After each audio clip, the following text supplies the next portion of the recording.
This was morning session. Acha, okay, 5:20. Everybody, let's come close.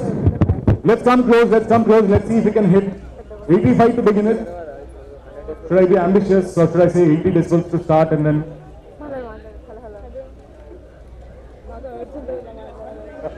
Okay, without the first try without the mics. What should we say? What should we say? We, us. Yeah, first a sec. We'll try Swetcha. Okay, we'll all try Swetcha. Swetcha, we'll see if we can hit. Keep it, just start it. Mali stop the one vehicle. 1000. Okay. Just keep it started. Okay, I'm at 70. Hello. Hello. I'm going to turn off the mic. Okay, we'll hit 90. We'll hit 90. Okay, 90 is our target, everybody. On count of 1, 2, 3, we will say Swetcha. Count of 1, 2, 3, let's all say Swetcha as loud as we can. Let's see if we can hit 90 to begin with. Alright. 1, 2, 3.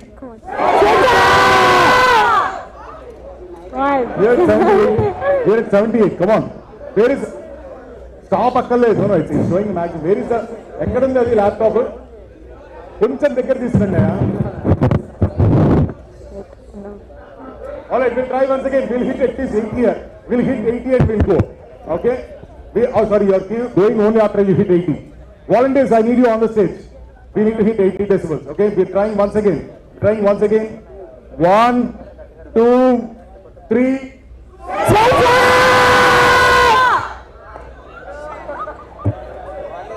It has been yes, try with the mics. We'll try with the mics once. Right, last set we'll try. Hello. దగ్గరికి వెళ్ళారు వాళ్ళు. Mic ఇక్కడ చెప్పిన mic అక్కడికి వెళ్ళండి. అట్లా స్పీకర్లు మారదు. Okay, all right. Once again. Have your mics on. One last attempt. We'll see if we can at least hit 78.5. Mic. Right, everybody, please come to the mic. Come closer.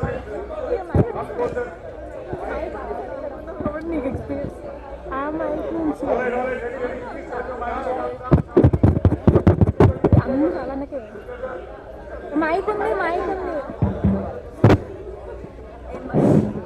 అది పని చేస్తుందా? All right. 1, 2, 3.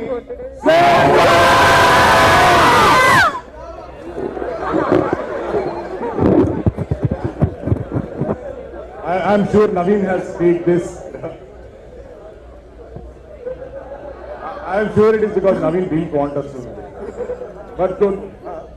Photos. Please stay back for photos. All of you onto the dash. Let's have some photos. Then we can. And there's tea and samosas available. All right. Once again, let's give a big round of applause to everybody.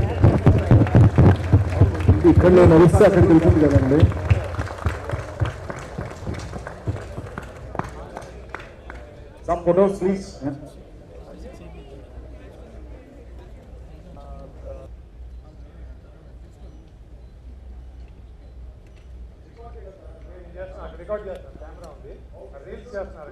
Come on, now. స్వేచ్ఛతో పయనం.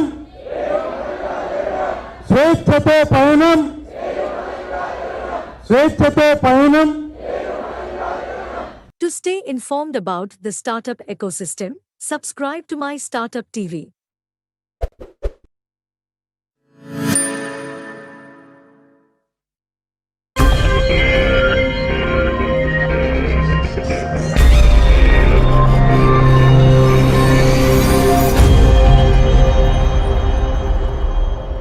We have enough data across the world and the compute power has increased.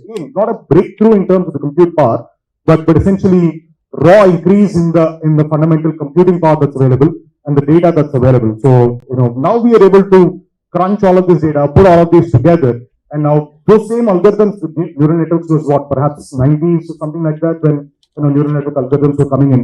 I know, for example, Professor Kumar Ishwaran is here, he's been working on this. Chaitanya has been working on some of these things. And there are other challenges as well. Can brute force approach, be relevant for India and all of this stuff. But before we get into those things, I would like to start with Surendra Garu. You're at Microsoft again, which means you're seeing what's happening in the business landscape and enterprise landscape, the challenges and other things. What do you see for India as both the opportunities and the challenges in terms of becoming the AI leader? Let's say if we want India to become the AI leader, what do you see as the potential challenges and opportunities? You can do for me the question, or we can say what I can do in here. I think that has to be a mental model or mental shift one has to start adopting. And especially for Indian context, how in Indian ecosystem, the Indian youth, we have the largest talent here, how they can really lead. When I actually put this in context of how it can be done, in any technology, there are 4 parameters of success, okay? Or 4 parameters to really ponder upon. I think a lot of students here, we all heard about IQ. Generally in academia, they are introduced as IQ. And as we grow from academia to professional, we get into a lot of EQ. How do you handle your emotional quotient in terms of conducting with each other? These are the 2 personal and personality aspects of it. Any technology has to become, and I have to adapt and I have to embrace it. There are 2 more parameters which are very, very fundamental and which generally not talked upon in a larger forum. One is the social quotient. Okay. In terms of the amount of population, amount of societies, amount of communities which we have, what is the social relevance of any technology is the most important aspect of it. And when I was looking at the UPI, why UPI has become so relevant and so successful? Because it has elevated the social identity of every person of every Indian. That's the fundamental key difference to the success. So any AI technology which we wanted to implement, we want to represent, first it has to bring the social context, social quotient in every person and everyone who is attempting to do that. Once it helps me in terms of establishing my social identity, it increases my social awareness, it increases my social quotient, then I will be slowly start trusting that. 4th aspect, once the social thing is established, it has to be very, very relevant to the way I live and way I conduct myself. That is where the CQ comes into the picture. It is called cultural quotient. It has to be very much relevant. When I saw the demo of the IoT, it will be adopted here because it is basically talks to me and then responds to me the way I conduct myself, my life in the society. So I think the key challenges or opportunities for any company, new product, new AI revolution is to, while we establish the basis of the technology, we start basically making the social relevance and cultural importance. These are the 2 aspects, and that is where I saw one of the first introductions of data for me is when they introduced this language model for Kanwama story. That's my cultural question. That's why I relate to that. That's why it becomes so relevant for me. So those are the opportunities and those are the challenges. One has to really consciously. You're wearing multiple hats. You're the director at Meta, Facebook, you're dealing with data, emerging tech and stuff. But might I request you to put on the free software advocate hat while we talk about this? Surendra was talking about this, with these opportunities, there's a social opportunity, there's a cultural opportunity. For AI to be relevant to any of these things, we require lots of data to come in. Right? And we have spoken about the same thing now that the data storage is cheap, inexpensive, it's available. But I don't know if that's quite relevant to data that's produced or data that's required to build these open source models and stuff. Right? What are the potential challenges that you see in terms of building these data sets in the country? Now, India is quite diverse, from across the length and breadth of the country. You have lots of data that can be generated from, from agriculture, with the stories, Sannamama Kadalu that Surendra was talking about, voice data sets. There are tons and tons of data sets that can be generated. But without, in some sense protecting, what are your views on how do we protect our data, to build models that are relevant, that can help the society? I know there are no license per se, but your views on some of this so that we can build a better AI for the country. Thanks, Praveen, for your question, and thanks to Switcher for having me here at this event. It is truly an honor to have this opportunity to share some thoughts with all of you. Since you're asking me to answer the question with the free software or open source software hat on, perhaps I should start with that piece, which is what is Meta as a foreign tech company? What is Meta as a producer of proprietary software? What are we doing here at a free software conference? What many people don't know is that Meta is a very hardcore believer in free and open source software. And it has happened, Mark Zuckerberg was not very keen when he was building Facebook to pay for other people's cloud, or as Richard Stallman would call it, other people's computers. So he started an open hardware project called Open Compute. That was the first big project at Meta, which was an open source project.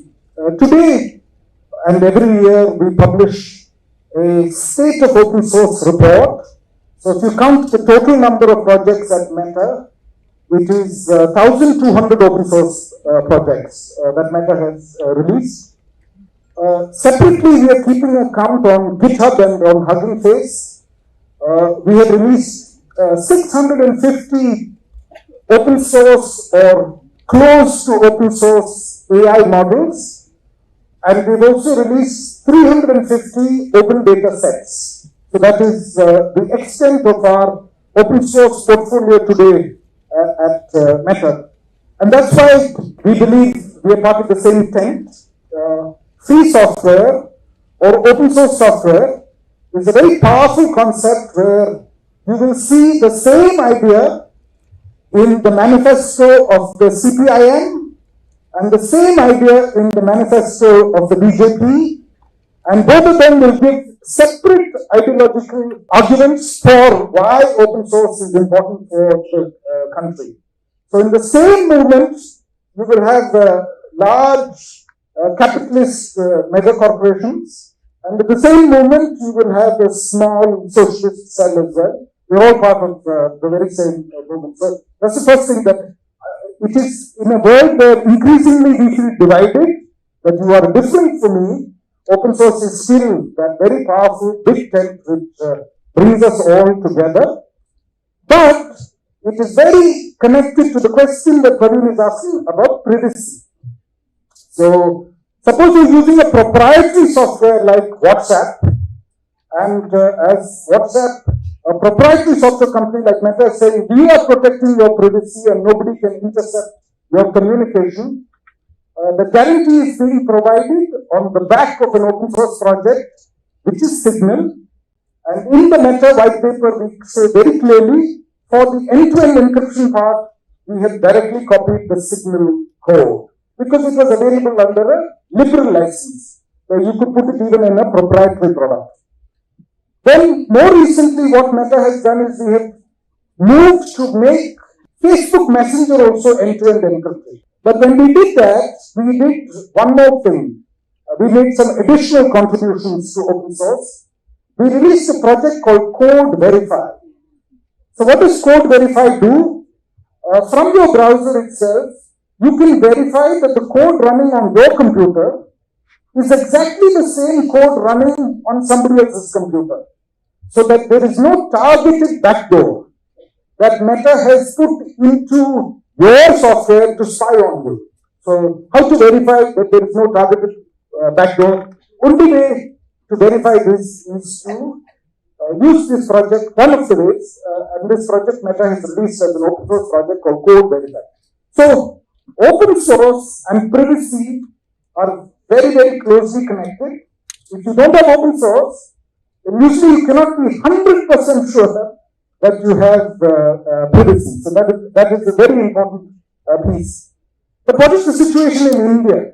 India has a new law enacted in the middle of last year. It's called the DPDP, Digital Personal Data Protection Act. They have tried to do what Professor Raina said, with engineers, what engineers do. They try to secure a trade-off The trade-off is between three broad objectives. First objective is protecting individual rights of citizens. Second is protecting innovation.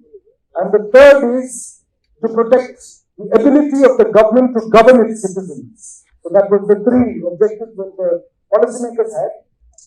So very strangely they say, if you voluntarily put your personal data into the public domain, then anybody can use it for any purpose. It is not even covered under the Act. So voluntarily, if you put data in the public domain, it is not covered under the Act. But if it is not voluntarily put into the public domain, then you need consent. So at least in India, that's quite a firm basis to protect the rights of citizens, and all corporations, big or small, hopefully will comply with the obligation under the law. So I will end off by connecting this back to one of our projects at Meta. The project is called Llama 2. It is a near open source.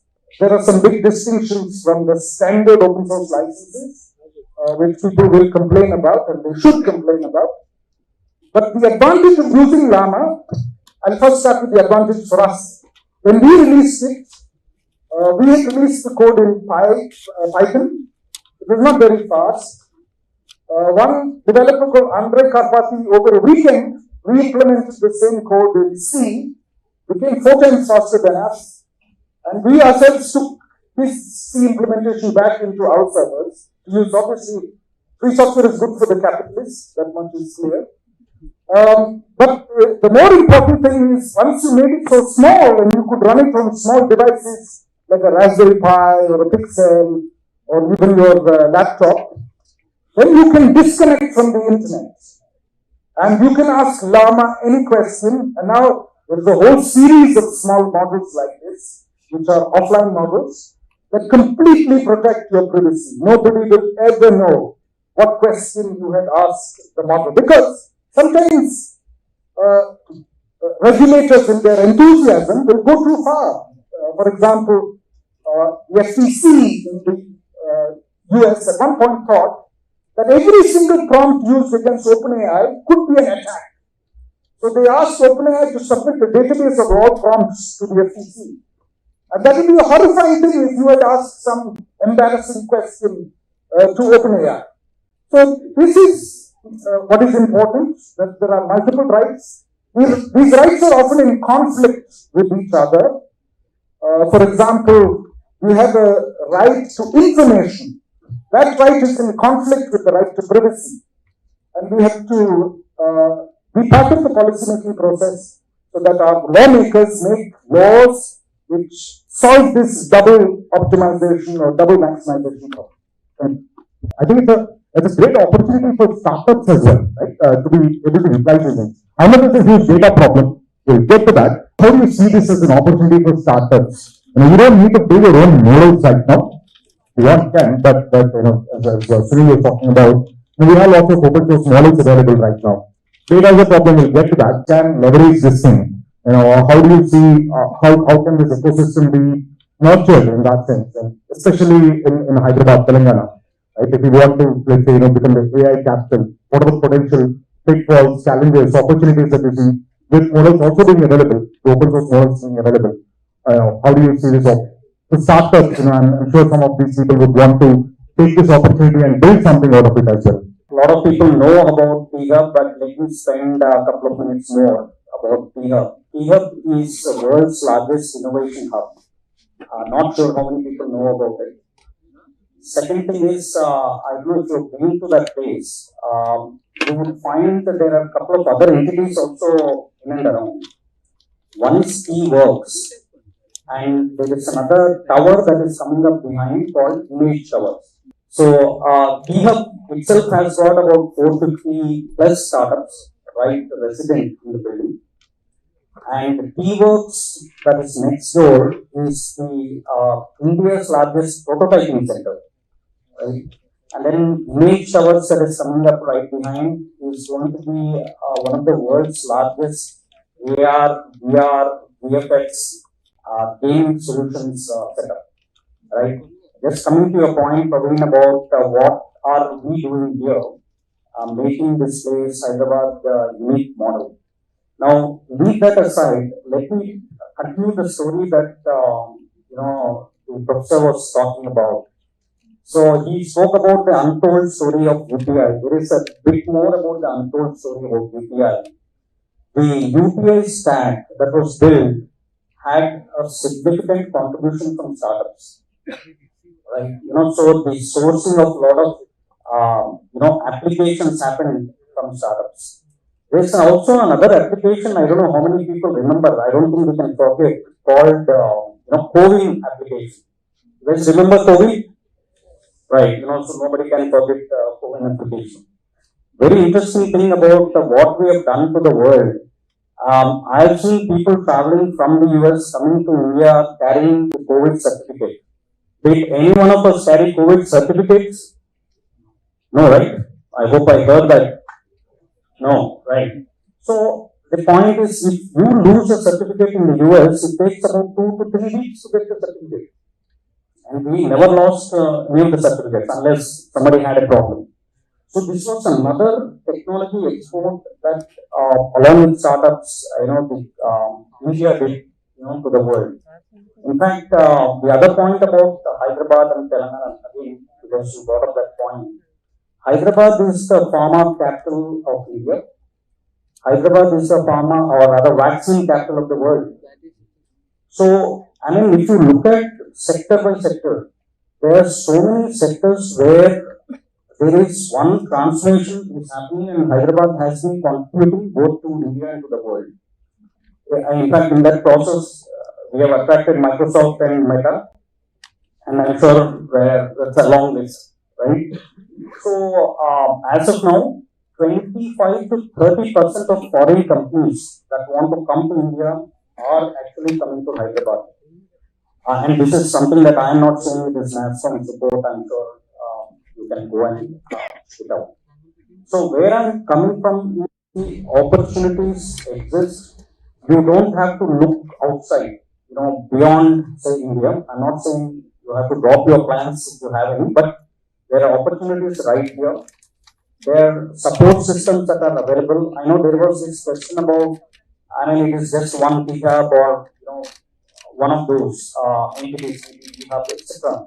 Both the governments as well as the institutions like ours are trying to see how we can replicate this model across different segments or sectors. For example, in colleges, many of you are probably still studying in colleges.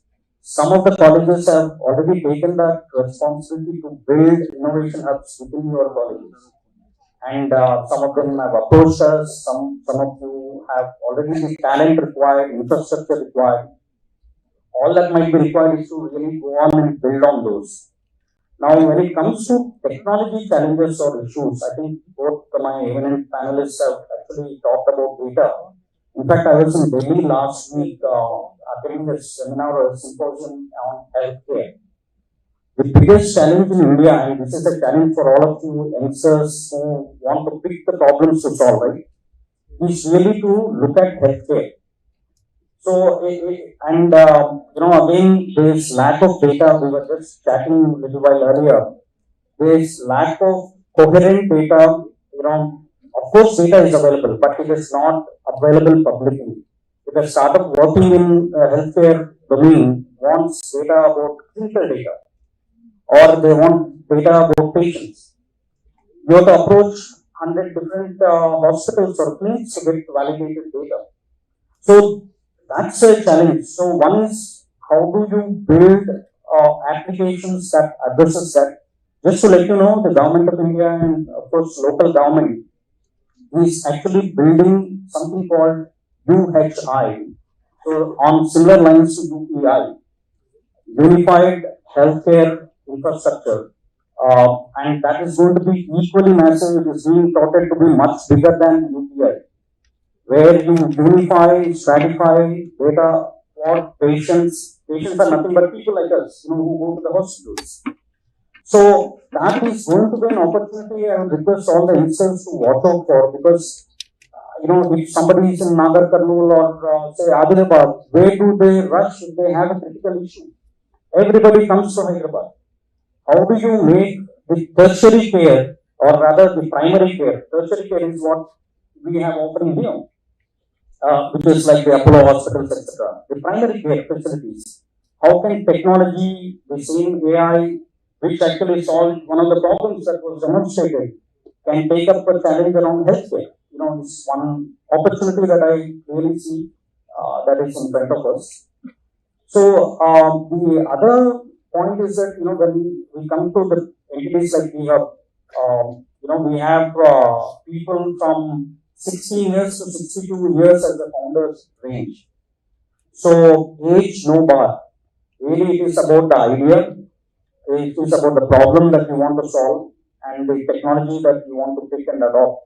These are the ones that exist in front of us. You just need to walk in and build on it, and we provide a lot of support from ideation stage till you are able to raise funds. So one of the motto we carry is we want to create job creators rather than job seekers. I'm sure all of us, each one of us innately want that to be the case. So there is tremendous opportunity. Of course, there are challenges, but very confident if we have delivered UPI and COVID, I'm sure UHI and many more would follow. So, I can only wish good luck. You've been in this, entrepreneurial ecosystem space for quite some time now. And, you've seen a lot of people come in, try to put up their startups, and you've been with incubators. You're an angel investor yourself, right? What is the message that you would perhaps give? Because you've seen a lot of people come and try, and some succeed, some perhaps fail, right? What is it that you see? What is the message that you would want to give if somebody wants to get into this AI space? It's quite nascent now. Let's say the level. It's still a level playing field for now. What is the message that you would give to them from your experience working with different startups? What is AI use cases for different societal use cases, right? And I kept noticing the first 10 were always US case cases, UK case cases, or in a few cases, somewhere in Australia. The Indian cases were like the 38th or 40th number. I started counting after the third or fourth search. So any use case that we develop here will have to be for that kind of a database and with a diverse database. Let me take a simple example. The government is developing something for languages in India, right? One of the best use cases somebody suggested was that we can use it for translating government documents, government information into easily accessible to women entrepreneurs and any other entrepreneurs across the board, right? So you can access, let's take for an example, agripreneur, right? If the agripreneur has information that they require for doing their business, in Telugu, that data will not be available easily. That information is not available easily simply because he has to type in the data, search through 10 different websites. Half of them will not be, my Telugu is not that great. But even I can make out that that translation is little off. And you have such, if the simple language translation can be made so that the person in the last mile of India can get that, understand the skill and apply for that skill. That's the best use case to start with now. Right? Simple things like the Right to Information Act. Why should there be one person sitting somewhere in some office making that decision? There is in fact a startup which is working on that anywhere in India you can put in the information and the AI tool answers the question. You don't have an AI officer having to answer the question.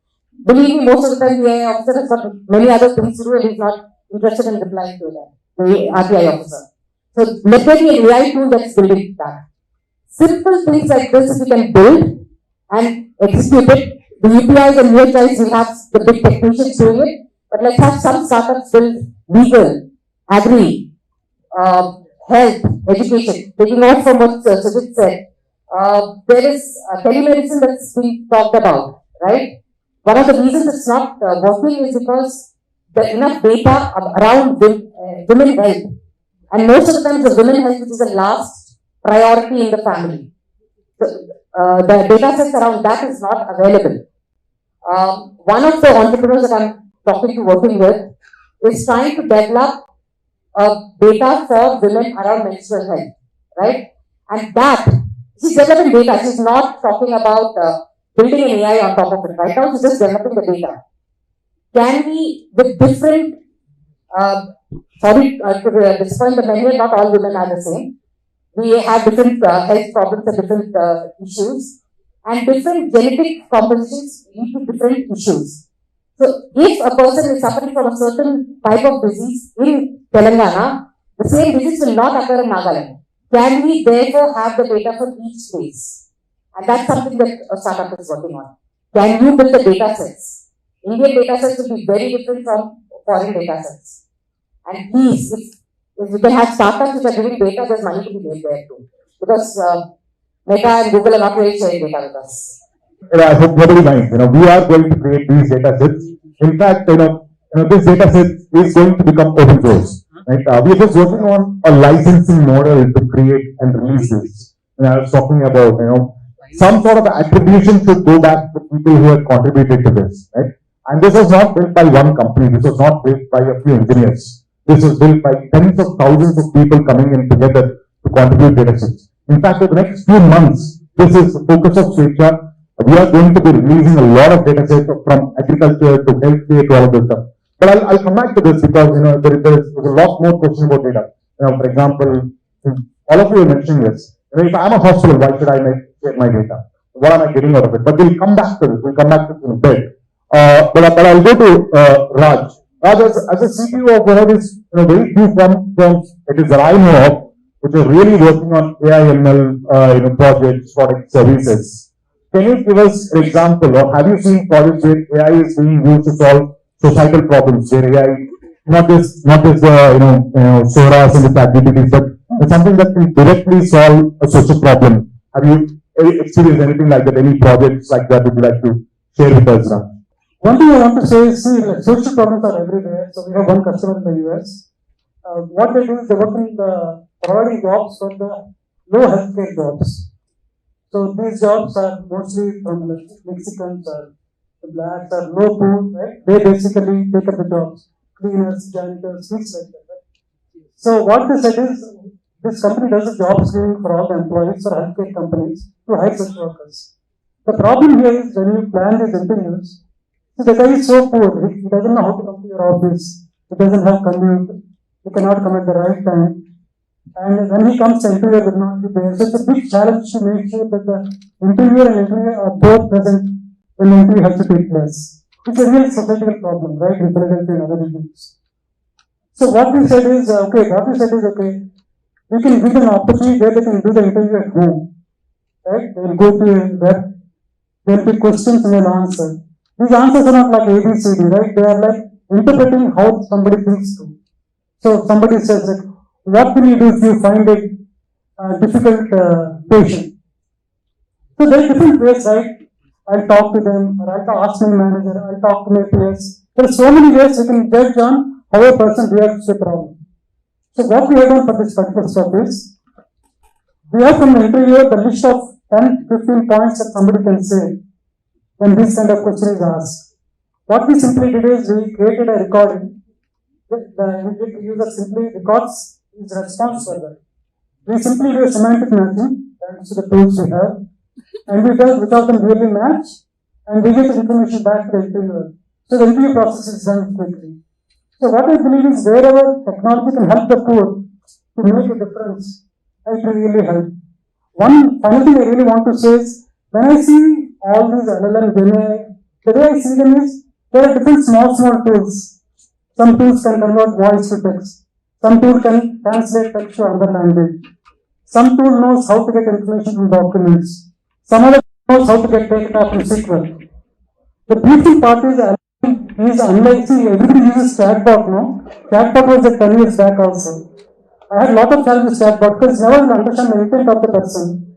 So those chatbots used to be, you go to the bank, select one for savings bank, select two for checking account. It is like your mobile phone only. Why? Because we don't understand how to interpret that. But now, thanks to ChatGPT, whatever you ask the question, it understands your intent. And based on it, knows what to do. And of course, we do a lot of work behind the scenes to train the model so that all scenarios, all prompts it works. So I encourage all the youngsters here to basically use all these tools to solve different problems. When you have this set of 10 or 15 ways to solve a problem, like Praveen, like you said, any problem that we have, any challenge we have, we can think about how to bring all these tools together to solve the problem. Thank you. It's not that we don't have the data. Data is there, but in different silos. For example, hospitals, let's say one of those big corporate hospitals, but they have lots of EMR data already available. But they are in silos. Everybody has both, thing. And in fact, Raj was also mentioning a little bit earlier. People have their own 5G deployments right now. There's a lot of data that's being carried, but inside a silo. In edge cloud deployment, where the data is in a silo, right? What do you think? How do you think we can actually, break these silos? And I know there's a policy aspect to it, right? But what can be done? What could perhaps be an incentive for, let's say hospitals to begin with, right? To start sharing some of this data, because I know that there's a lot of potential positive outcomes that can come out of that, from early detection of cancers to all of this stuff, somebody, I think you can get different perspectives on the same thing. Who would like to go first? Yeah. Hyderabad has the highest number of research institutes after Delhi. Delhi is mostly administrative, but Hyderabad has the highest number of research institutes. These are central government, these are state government research institutes. And they have a huge amount of data sitting with them. So let's take an example of hospital data that we talked about. There is an organization called CCMB, right? Center for Molecular Biology. They have been trying to collect disease-related data and other kind of data. They have been trying to collect it. One thing, if we can just have a policy, a way of getting that data to them, they can then democratize that data. So there's one person who is in charge of all the data for medical. Then we can, so the way NCPI was created, then we have the Central Research Institute, which have the capability of managing the data, which understand use case of data. Because data is not just about having a data, it's understanding how it can be used and how that can impact ethical, non-ethical, all of that consideration. But if we can have a central agency which is using it, and the people scientists who understand how the data can be used and received, then those can become the places of having all the data. And make it mandatory to share the data. If the banks have to share my financial data, somebody can as well share my health data. So, everybody is possible. So, and data can be, in a way, not be very personal, but you can at least have the data in terms of, let's say, female, so age, has this is the genetic makeup. You don't have to have my name and my phone number attached. So that can be sent out. I think that could start working there. The hospitals or clinics are the custodians, have a fiduciary responsibility to hold the data. They do not have the authority on it because we give the consent to them to, for the data storage and processing, etc. I think, I'm sure it's not something what I'm saying is new, they understand it. I think so that's where the policy needs to come in to help everybody come on to the same page so that the data sharing starts happening. It is not monetized but anonymized, what she was talking about, so that everybody starts using it the way it was done in UPI. I think that is something that is already happening. I'm sure the professor would cover that at some point. That's the way forward. The data is ours and ours, but are they actually really acting as spirituals or custodians, or they hospitals like to believe that they are holding the data? What is there some policy on this? How do you see this? So Meta has released a open source model called Massively Multilingual Speech, and the model can ID 4,000 languages, and it can do speech to text for 1,100 languages. So what was the data set to do that? Because when you start talking about 1,100 languages, many of the languages are resource poor languages. That means there is no digital corpora to achieve. What is the example of resource high language? It is French. So thanks to the Canadian government, every single government document in Canada mandatorily had to be translated from English to French by very high quality translators and made publicly available. So the first language where we had very high fidelity between English, between the two languages of translation was English and French. So But then there is the other end of the problem statement, which is very low resource languages. So for these 1,100 languages, for most languages, the only text that was available was the Bible. And they got a human to read the Bible, and then they trained the model on that single recording. Yeah? And it made reasonably good speech to text software. High error rate, obviously, because there is no computer, but even 60%, 70% accuracy is a good job for the first cut. So let's take another example. There is a non-profit in Bangalore called Agami. They have a project called Open Nyai. They have created a chatbot for domestic violence so that women can ask questions about legal remedies. If you look at the question answer pair that they had used to create the RAG pipeline before the model, it's only 300 questions and answers. And behind it, they're using some generic language model to make it into sentences and to respond to the context you're asking and so on. So again, you want to make a very powerful project, doesn't take so much data. It's only 300 question answer pairs, you will arrive at the project. So there is a lot of work for us to do in India, which doesn't need to wait at all for data. We just need to be very clear, what is the performance we are interested in, what is the application we are interested in, and then we can quickly move to all of that. And I wanted to break the seriousness a little bit here. I think everybody is talking about very serious use cases of AI. I wanted to share two use cases which I think are useful for us. Munshi Premchand's stories are now in the public domain. They're free of copyright. So it is possible to have the story translated using a variety of open source AI systems or even proprietary to any other language, maybe Kannada, and then a Kannadiga farmer or a Kannadiga person who is illiterate can hear Dr. Rajkumar, his favorite film star, read Munshi Premchand's story to him and he can enjoy literature. So that's one application which we should all be very excited about, provided the children of Dr. Rajkumar allow us to use the personality rights of Dr. Rajkumar for that application. And then the other story or the question that I keep asking everybody is, what percentage of Indian homes do you think own a personalized piece of art? So suppose in the good old days, a king wanted a portrait of himself painted. Only kings and queens had that kind of art in their homes. You could potentially go to a cyber cafe if the cyber cafe owner is savvy, and they could use a model to render your grandmother or grandfather's photo in the style of Raja Ravi Varma or Amrita Shergill, and you can print it and put it in your house for about 100 rupees. This technology chain is already available to us. And imagine the profound way, because even if we estimate that 10% of Indian homes don't have this art, I suspect it is much more. My suspicion is much more. That 10% is hundreds of millions of people, and this will be a profound contribution to the quality of their lives, which is not serious, like medicine and many other serious topics that we're also talking here, because I believe the fun part of AI is going to be very exciting, and that part also should be open. I want to add something funny here. Right?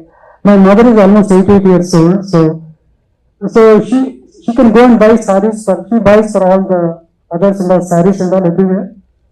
So she started looking at this video things, WhatsApp and all, where people show, there is a shop owner, he keeps on showing the sarees and all, she'll be watching them, all those things. So I was thinking something like this, right? So UPI, for example, has made it so easy for anybody to buy from anywhere, right?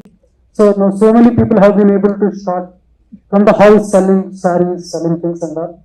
Obviously, AI can, what you said can be applicable. My mom can probably see the saree and see how the saree looks on her, how it looks on the person she's trying to buy, right? Why people hesitate to share, and why whatever available data we can train the model and be successful. I think that the underlying question, underlying thing is the quality of the data. That is the most important, right? Because of it, just with 300 question and answers, a relatively good model can be built. Now, the fundamental thing is quality of data, but in order to get the quality of the data from any person, any organization, or even from like somebody asks my data, I want clarity of usage. That's the main premise. If I know why that data which I am sharing is going to be used, how it will be used, clarity of usage, where it will be deployed. One of the important aspects is the policy always kind of trails behind the innovation. Okay. And today, if we go to any application, the main once you sign up, the main disclaimer says that are you ready to share your data? It might be used somewhere in some context. Another thing, there is no clarity in terms of how that will be used. That is the reason which I will be very much hesitant to share any of the data. So the first aspect in terms of policy making is to bring the clarity of usage. Once the clarity of usage has been stated, even though there is not a strict legal law which has been established, people will be willing to trust the system because there is a usage which is being already stated there. So quality data and clarity on the usage are the fundamental two aspects which we need to really empower everybody, and that is one of the fundamental challenges in order to really make the AI for everyone. Okay, and that is going to be the one of the first challenges, and that's where the technologists, academia, and the students need to have a platform to interact. And one of the reasons behind the slowness of growth, or slowness in terms of adoption, is the mentorship. When I interact with students as a part of my social responsibility to raise awareness on AI with a lot of students, what I feel is the environment where somebody can really ask any question without any reservation, okay, and then seek answers for that in a very secure way. That is missing. That's where we need to have a platform of mentorship without hesitation to create awareness of how the data will be used, where it will be used, what will be deployed. And one of the only forum that can enable this is the open source forum. Okay. Because open source doesn't promise any employment. But one thing open source promises is the deployment. That's the fundamental importance of open source. Once you promise what you're going to deploy, then people will trust you and then people will be ready to share the information. Absolutely. In fact, all of this stuff that we're doing is proof of that, right? You know, to the fun part, right, the Chandamama Kadalu, it's not the equivalent of the Munshi Premchand stories, but these are stories that we all grew up in. You know, Surendra was saying the same thing. There's a huge cultural connect to all of this. It's a fun way that we had, in 6 hours, 10,000 students proofread around 40,000 stories that then fed into this small language model. Even the voice collection corpus activity was a fun part, right? No, yes, sure. There are going to be a lot of fun projects, but I'll have to, go back to serious questions again. I have two questions for all of them, and probably relevant to all of us over here. Two questions for each of you. Same question, different perspectives. I know we are at the fag end of this discussion. First question is, in your opinion, what should happen, what should we do to ensure that we are the AI capital of the world? Okay? And one message to all of us over here. Everybody over here for the AI days, so I'm guessing everybody's here because they want to learn and become successful in AI. Right? So what's one message that you want all of us to take away, and one thing that you think should happen, or one thing for us to become the AI capital, whichever way you want to go. Okay, we'll start with Surendra. AI days gives me a kind of impression we are just few days away from the elections as well. Okay, so this request, if we wanted to become AI capital of the world, AI capital of leaders in the world, information is out there available. So go and use the best intuitive way of using AI, understand your constituency, understand your leaders, understand your representatives, blog about them, share your tweets on them, and then make that as the most relevant topic, because the AI adoption is all about the relevance and the context. If we approach any problem with the relevance and the context, I think it will be the first starting step to be called as leader in that space. So my request or my message is, just few days away, we're going to elect new leaders to use the AI to the best ability and share your story, how you use AI to really understand the problems of your constituency and the representation of the leaders, what they are promising, are they relevant or they context based. I think that would help you hit it off well. It doesn't matter whether you are an entrepreneur, founder, or a student, or somebody who's looking for a great job opportunity. I think what you need to do is where you want to go and what you really want to achieve is what you need to keep in mind, especially for entrepreneurs or would be. Try and identify the problem and solve it. For AI capital, in fact, I'm sure we are all aware that we are now $4 trillion economy. World is coming to India for market access. So if we can solve for data issues, the world will come for data as well. Just to let you know, in fact, US has got roughly about 30 foundational models, is what I read somewhere. India has got none. I think small countries like Israel or some of these, I'm not talking about China, have got probably 2 or 3 big large language models, foundational models.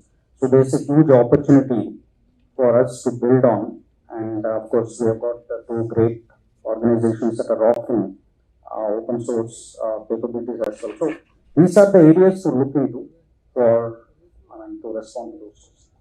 See, the IT guys never understand business, no? The same way, AI guys never understand customers or society. So first thing that I would say is, okay, we are in colleges, schools, we learn algorithms, we learn data structures, right? We get a job, at least we know how to use the tools, how to solve.